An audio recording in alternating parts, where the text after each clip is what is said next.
रहीम अस्सलाम वालेकुम dear students. तो आज हमारे पास चैप्टर 5 का lecture number 8 real and apparent wait. चलिए स्टार्ट करते हैं आज का अपना article real and apparent wait. तो डियर स्टूडेंट आर्टिकल हमारे पास है रियल एंड अपेरेंट वेट। अब आर्टिकल को स्टार्ट करने से पहले आप मुझे कुछ बताइए कि वेटलेस और वेटलेसनेस में क्या फर्क होता है।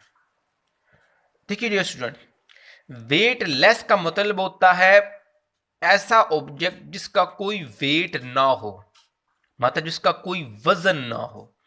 उस ऑब्जेक्ट को हम क्या बोलते हैं कि ये वेटलेस ऑब्जेक्ट है। और एक फिर टर्म मैंने यूज की वेटलेसनेस। इसका मतलब ये होता है कि उस ऑब्जेक्ट का वेट तो है लेकिन किसी वजह से, किसी मसले की वजह से उसके ऊपर बेवजनी की कैफियत आ चुकी है। वेटलेसनेस की कैफियत उस ऑब्जेक्ट के ऊपर आ चुकी है। तो मेन ये डिफरेंस है, मतलब वेटलेस वाले ऑब्जेक्ट का कोई वेट नहीं होता, लेकिन वेटलेसनेस वाले ऑब्जेक्ट का वेट तो होता है लेकिन किसी वजह से उसके ऊपर बेवजन की कैफियत आ जाती है। अब कुछ स्टूडेंट ये ख्याल करते हैं कि जैसे हम अर्थ से बाहर जाते हैं तो चूंकि हम स्पेस में उड़ने लगते हैं, तो वो ये ख्याल करते हैं कि जैसे स्पेस में जाके ग्रेविटी नहीं होती। हालांकि डियर स्टूडेंट्स, स्पेस के अंदर ग्रेविटी होती है। किसकी ग्रेविटी होती है? अर्थ की ग्रेविटी होती है। अर्थ का एक स्पेसिफिक रीजन है जिसके अंदर वो क्या करती है, अपनी फोर्स ऑफ ग्रेविटी एक्सर्ट करती है। और आपको मजे की बात बताऊं, हमारा जो चांद है वो भी अर्थ की उसी ग्रेविटी के अंदर ही आता है। तो इस सारे के सारे डिस्टेंस के अंदर जो जमीन से चांद तक का है, इसके अंदर ग्रेविटेशन एक्सेलरेशन की वैल्यू आपके ऊपर एक्ट करती है। तो अब बात करते हैं रियल वेट और अपीरेंट वेट की। अब सबसे पहले बात करते हैं रियल वेट की। The gravitation pull of earth acting on a body is called weight. मतलब रियल वेट क्या है? जितना आपके ऊपर ग्रेविटेशनल पुल लगती है, इसका मतलब क्या है, उतना ही आपका वेट है। जो आपके वेट के मुताबिक ही क्या होगा, ग्रेविटेशनल पुल मतलब ग्रेविटेशन फोर्स और ग्रेविटेशन आपके ऊपर एक्ट करेगी। अब अपीरेंट वेट क्या है?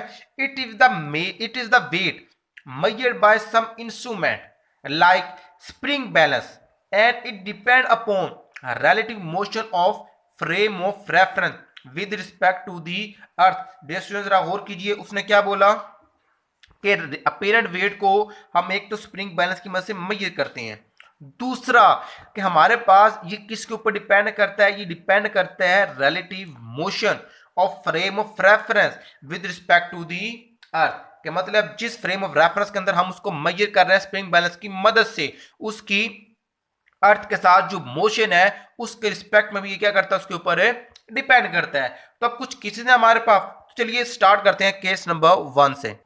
तो केस नंबर 1 हमारे पास है, when lift is at a rest और मूविंग विद यूनिफॉर्म वेलोसिटी। मतलब या तो फर्स्ट कीजिए लिफ्ट हमारे पास क्या है, रेस्ट पर है, या फिर फर्स्ट कर लीजिए यूनिफॉर्म वेलोसिटी से मूव कर रही है। अब दोनों ही केसेस में एक्सेलरेशन हमारे पास क्या होने वाला है, जीरो होने वाला है। अगर रेस्ट पर है तब भी एक्सेलरेशन जीरो, अगर यूनिफॉर्म वेलोसिटी के साथ मूव कर रही है, वेलोसिटी में कोई चेंज नहीं, एक्सेलरेशन जीरो, मतलब उस ऑब्जेक्ट के ऊपर, मतलब इस लिफ्ट के ऊपर कोई फोर्स एक्ट नहीं कर रही, इसलिए इसका एक्सेलरेशन हमारे पास क्या है, जीरो। अब हमने किया क्या, इस लिफ्ट के अंदर एक स्प्रिंग बैलेंस लगा दिया, उस स्प्रिंग बैलेंस का हमने एक ना ऑब्जेक्ट अटैच कर दिया, ठीक है, इसका कुछ ना कुछ वेट है। अब हमें पता है यहाँ पर जो इस स्प्रिंग इसके अंदर टेंशन क्रिएट होगी इस वेट की वजह से, वो टेंशन टी अपवर्ड डायरेक्शन में होगी, और फोर्स ऑफ ग्रेविटी जो इसका वेट होगा वो किधर होगा, वो डाउनवर्ड डायरेक्शन में होगा। अब चूंकि ये इक्विलिब्रियम में होंगे, इसका मतलब जो दोनों force equal in magnitude but opposite in direction होगी, इसलिए हमारे पास स्प्रिंग बैलेंस और वेट क्या है, इक्विलिब्रियम में साकिन है। When object is at rest और मूव विद यूनिफॉर्म वेलोसिटी, ए हमारे पास डिस्टेंस किसके इक्वल हो जाएगा, जीरो के इक्वल हो जाएगा। अब सेकंड लॉ ऑफ मोशन को यूज कर मैं कह सकता हूं कि एफ नेट जो इस ऑब्जेक्ट के ऊपर नेट फोर्स एक्ट कर रही है वो इक्वल है टेंशन माइनस वेट। अब देखिए जब मैं सेकंड लॉ ऑफ मोशन को यूज करूंगा यहां पे F is equal to M A, अब देखिए एक्सेलरेशन तो जीरो है हमारे पास, तो जब मैं पुट करूंगा यहाँ पे ए जीरो, तो एफ इज इक्वल टू किसके इक्वल आ जाएगा, जीरो के। अब इस वैल्यू को मैं वापस सब्स्टिट्यूट करूंगा इस इक्वेशन के अंदर, तो F किसकी इक्वल आ गया, 0 is equal to T minus W। अब W को उठा के मैं इस साइड पर लाया, सीधा करके लिख दिया, तो हमारे पास क्या हुआ, टेंशन आ गई इक्वल किसके, वेट के इक्वल आ गई। तो अब आपको नजर आ रहा है कि हमारे यहाँ पे हमारे पास टेंशन इक्वल हो चुकी है वेट के, इसलिए हमारे पास ये दोनों, हमारे पास ये लिफ्ट भी रेस्ट पर थी और स्प्रिंग बैलेंस और वेट भी हमारे पास क्या थे, रेस्ट पर थे। अब नेक्स्ट केस हमारे पास क्या है, when lift is moving upward with acceleration है ए। अब लिफ्ट डायरेक्शन किधर जा रही है, अपवर्ड डायरेक्शन में क्या कर रही है, मूव कर रही है। अब हम कहते हैं, देखते हैं, in this case the upward force tension T is greater than the downward force weight. अब चूंकि लिफ्ट देखिए जैसे जब ऊपर जाएगी तो ये स्प्रिंग बैलेंस लिफ्ट के साथ अटैच है, ये भी ऊपर की जानी मूव करेगा। जब ये ऊपर की जानी मूव करेगा तो इस स्प्रिंग बैलेंस के साथ क्या अटैच है, ये वेट। तो जाहिर सी बात है फिर ये वेट भी अपवर्ड डायरेक्शन में क्या करेगा, मूव करेगा। इसका मतलब लिफ्ट ऊपर जा रही थी, लिफ्ट के साथ स्प्रिंग बैलेंस अटैच था, वो भी ऊपर गया। अब स्प्रिंग बैलेंस के साथ वेट अटैच था, वो भी ऊपर गया। अब इस वेट ने इसके अंदर टेंशन क्रिएट की हुई थी, फोर्स ऑफ टेंशन। अब इसका मतलब अगर ये वेट ऊपर जा रहा है स्प्रिंग बैलेंस के साथ, तो इसका मतलब अब इस स्प्रिंग बैलेंस की फोर्स ऑफ टेंशन ज्यादा हो चुकी है इसकी फोर्स ऑफ वेट से। तो इसका मतलब फिर ये हुआ, मैं लिख सकता हूं F net is equal to T minus W, मतलब टेंशन माइनस है वेट। अब हमें पता है न्यूटन साइकिल ऑफ मोशन से F is equal to M A. दोनों क्वेश्चन को कंपेयर कर देते हैं, कंपेयर किया तो हमारे पास आया M A is equal to T minus है डब्ल्यू। अब डब्ल्यू को उठा के इस साइड पे ले आए तो T is equal to W plus है एम ए। अब डब्ल्यू किसके इक्वल होता है, एम जी के इक्वल होता है, हमें पता है, तो मैंने यहाँ पे लिख दिया T is equal to M G plus है एम ए।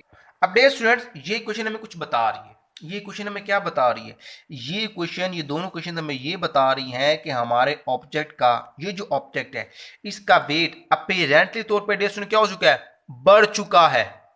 इसका वेट क्या हो चुका है, अपीरेंटली तौर पे बढ़ चुका है, मतलब जाहिरी तौर पे अब इसका वेट बढ़ चुका है। कैसे, आप गौर करो, हमने इन दोनों को क्या रखना है, इक्विलिब्रियम में रखना है। क्योंकि लिफ्ट जब मूव कर रही थी तो ये दोनों क्या थे, लिफ्ट के अंदर साकिन ही थे, ठीक है, इक्विलिब्रियम में थे। उसके लिए हमें टेंशन को इक्वल करना है वेट के। अब अगर आप गौर करो तो टेंशन हमारे पास बढ़ चुकी थी, हम ऊपर बता चुकी हैं, टेंशन बढ़ी तभी हमने क्या किया, टेंशन में से वेट को माइनस किया। अब हमने टेंशन को इक्वल करना था वेट के, तो फिर हमने क्या किया, वेट के अंदर इस क्वांटिटी को ऐड किया, तब जाके वो किसकी इक्वल हो गई, वेट के। तो इसका मतलब ये हुआ अब यहां पे टेंशन के साथ साथ वेट भी इंक्रीज हो रहा है। तो अब इसका मतलब ये हुआ कि जब ऑब्जेक्ट क्या करेगा, अपवर्ड डायरेक्शन में अगेंस्ट द ग्रेविटी मूव करेगा तो उसका जो वेट होगा वो अपीरेंटली तौर पे इंक्रीज हो जाएगा। क्या हो जाएगा, अपीरेंटली तौर पे इंक्रीज हो जाएगा जब वो किधर मूव करेगा, अपवर्ड डायरेक्शन में मूव करेगा। तो ये था हमारे पास केस नंबर 2। अब जरा डिस्कस करते हैं केस नंबर 3 को। तो देखिए student, when the lift is moving downward with an acceleration A. चलिए देखते हैं, अब ये वही लिफ्ट है, क्या कर रही है, डाउनवर्ड डायरेक्शन में मूव कर रही है। जब डाउनवर्ड डायरेक्शन में मूव करेगी तो इसका मतलब क्या हुआ, इसका मतलब अब लिफ्ट नीचे की तरफ जा रही है, इसका मतलब ये स्प्रिंग बैलेंस भी नीचे की तरफ जा रहा है। स्प्रिंग बैलेंस से क्या अटैच है, वेट, ये भी नीचे की तरफ जाएगा। कहता है in this case downward force weight is greater than upward force T. जाहिर सी बात है, अब चूंकि अगर वेट नीचे की तरफ जा रहा है तो उसका स्प्रिंग बैलेंस भी नीचे की तरफ जा रहा है। अगर टेंशन की फोर्स यहां पे ज्यादा होती तो स्प्रिंग बैलेंस कभी भी नीचे ना जाता। अब चूंकि स्प्रिंग बैलेंस वेट के साथ नीचे जा रहा है तो इसका मतलब अब यहां पे वेट बढ़ चुका है और टेंशन हमारे पास कम हो चुकी है। क्लियर, तो कैलकुलेट करते हैं इसे। फिर वही, अब यहां पे हम लिखेंगे एफ नेट, जो नेट उस ऑब्जेक्ट को फोर्स एक्ट कर रही है वो किसकी इक्वल है, डब्ल्यू माइनस सी के। चूंकि अब यहां पे वेट ज्यादा हो चुका है ये और टेंशन हमारे पास क्या हो चुकी है, कम हो चुकी है, तो इसलिए मैंने क्या लिख दिया, वेट माइनस टेंशन। अब हमें पता है second law of motion F is equal to M A, तो फिर मैं इन दोनों को क्या करूंगा, कंपेयर करूंगा इक्वेशंस को। एम ए इक्वल आ जाएगा हमारे पास T minus W minus T के। अब यहां से अगर मैं टेंशन निकालूं तो टी इस साइड पे जाकर प्लस और ये इधर आकर माइनस का। इसका मतलब ये था कि जब लिफ्ट नीचे की तरफ आ रही थी, वेट चूंकि हमारे पास ज्यादा था तो टेंशन कम हो चुकी थी, हमने वेट और टेंशन को इक्वल रखना है। तो हम क्या करेंगे, वेट में से इस फैक्टर को माइनस कर देंगे। तो इसका मतलब क्या हुआ, अपीरेंटली तौर पे हमारे पास जो वो ऑब्जेक्ट था उसका वेट कम हो रहा है। अपेरेंटली तौर पे हमारे पास उस ऑब्जेक्ट का जो स्प्रिंग बैलेंस के साथ हमने अटैच किया हुआ था उसका वेट क्या हो रहा है स्टूडेंट्स, वो कम हो रहा है। The apparent weight of object is less than its real weight by an amount M A. Clear हुआ स्टूडेंट? तो अब बात करते हैं नेक्स्ट केस की, जो हमारे पास केस नंबर 4। तो स्टूडेंट अब बात करते हैं केस नंबर 4 की। When lift is falling freely under the action of gravity, मतलब ये कि अब फर्ज कर लीजिए ये हमारे पास ना लिफ्ट थी, ये अब आपको पता है लिफ्ट क्या होती है, केबल के साथ अटैच होती है।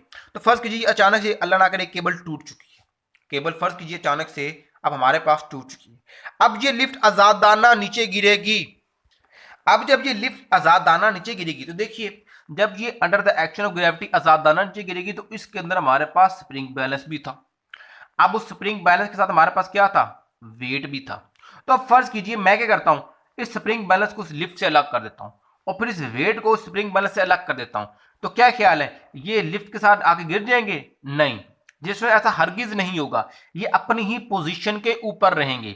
जब ये लिफ्ट नीचे जाकर जमीन से टकराएगी तो सबसे पहले लिफ्ट टकराएगी, उसके बाद ये वेट टकराएगा और उसके बाद उसके ऊपर स्प्रिंग बैलेंस गिरेगा। लेकिन ड्यूरिंग मोशन ये अपनी ही जगह के ऊपर कायम रहेंगे कि अगर मैं इनको, अगर स्प्रिंग बैलेंस इस वेट को अलग अलग भी कर दूं, इनकी अटैचमेंट खत्म कर दूं लिफ्ट के साथ, फिर भी ये अपनी ही जगह के ऊपर फिक्स रहेंगे। इसका मतलब ये हुआ आजादाना नीचे आ रही है तो इसका एक्सेलेरेशन किसकी इक्वल हो चुका है, ग्रेविटी के इक्वल हो चुका है।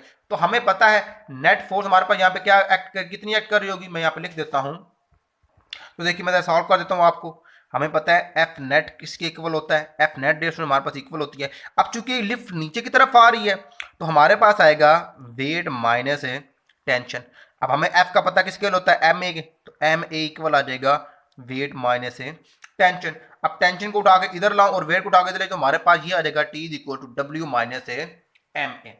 अब हमें पता डब्ल्यू किसके इक्वल होता है, एम जी के इक्वल होता है। तो हमारे पास आ गया T is equal to M G minus M A. अब हम पहले बता चुके हैं ए किसकी इक्वल है, जी के इक्वल है। तो या मैं ए को जी के साथ इक्वलेट कर दूंगा या जी को ए के साथ इक्वलेट कर दूंगा तो हमारे पास ये दोनों टर्म में कैंसिल, टेंशन किसकी इक्वल हो गई, जीरो की इक्वल होगी।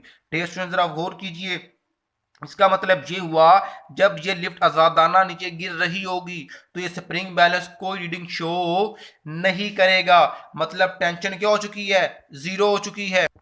सो फिर हम कह सकते हैं the apparent weight of the object is zero, so this situation is known as a weightlessness। तो इसका मतलब ये हुआ, ये वो कंडीशन है केस नंबर 4 जिसमें ऑब्जेक्ट के ऊपर बेवजनी की क्या आ जाती है, कैफियत आ जाती है। तो डियर स्टूडेंट जब भी कोई ऑब्जेक्ट अर्थ से बाहर जाता है तो उसके ऊपर भी बेवजनी की कैफियत आ जाती है, उसका उस ऑब्जेक्ट का वेट होता है। लेकिन वो क्या कर रहा होता है, वो जमीन से बाहर, जमीन के इर्द गिर्द क्या कर रहा होता है, फ्री फॉल कर रहा होता है, आजादाना गिर रहा होता है। लेकिन वो जमीन के ऊपर गिर नहीं पाता, इसलिए नहीं गिर पाता स्टूडेंट क्योंकि हमने क्या किया होता है, उस ऑब्जेक्ट का जो मोशन का कर्वेचर होता है वो अर्थ के कर्वेचर के साथ क्या कर देते हैं, मैच कर देते हैं, जिसकी वजह से वो क्या करता है, वो अर्थ के ऊपर गिर नहीं पाता लेकिन क्या करता रहता है, आजादाना मूव करता रहता है, फ्री फॉल करता रहता है। और इस सिचुएशन को हम क्या बोलते हैं, वेटलेसनेस की कंडीशन बोलते हैं। होपफुली आपको स्टूडेंट ये आर्टिकल समझ आया होगा। नेक्स्ट लेक्चर में हम देखेंगे आर्टिफिशियल ग्रेविटी को। तब तक के लिए अल्लाह निगहबान और हमारे चैनल लर्निंग पीपल को सब्सक्राइब कीजिए और बेल आइकन पर प्रेस कर दीजिए ताकि हमारी हर नई आने वाली वीडियो आपको मिल सके। वीडियो को ज़्यादा से ज़्यादा लाइक कीजिए, दोस्तों के साथ शेयर कीजिए। बहुत शुक्रिया।